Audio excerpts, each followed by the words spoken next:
Today, we're learning how to play bingo, one of the most fun and easy games you can play in the classroom, at a party, or even at home. Bingo is a simple and exciting game where players match things they hear to spaces on a bingo card. It's a favorite for teachers, parents, and kids because it can be played just for fun or even to help you practice math, letters, or new words. Whether you're learning or just having a blast, bingo is always a good time. What you need to play bingo. Before we start, here's what you'll need. A bingo card for each player with numbers, pictures, or words on it. Markers or counters to cover the squares. You can also use coins, buttons, or crayons. A caller, someone who reads out the prompts. And of course, lots of excitement. How to play bingo, step by step. Step 1. Hand out the cards. Make sure each player has a different card. You can print them or even make your own. Step 2.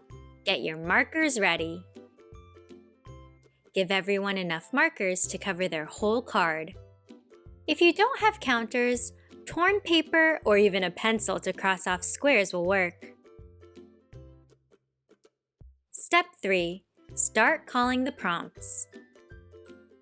The caller picks a number, word, or clue and calls it out loud.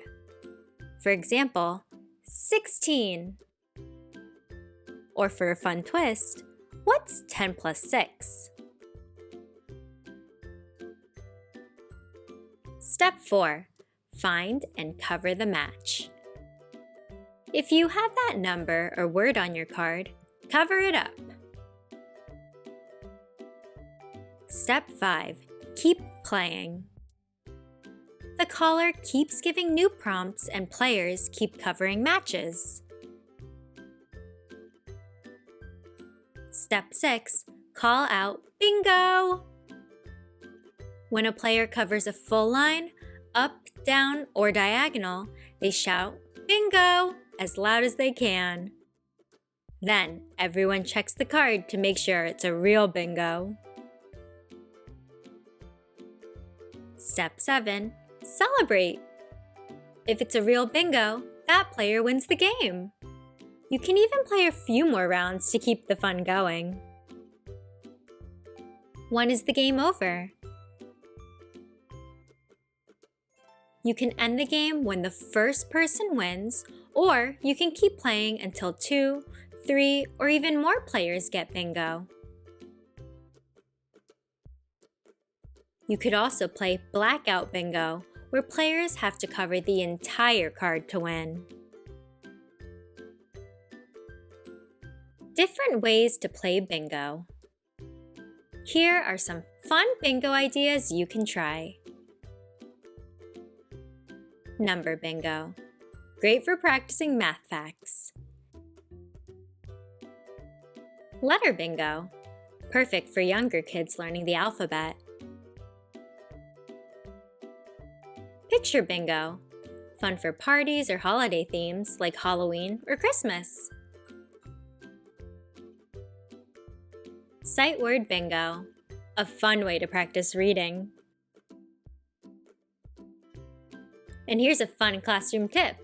You can even use bingo as a review game before a big test. Tips for bingo in the classroom.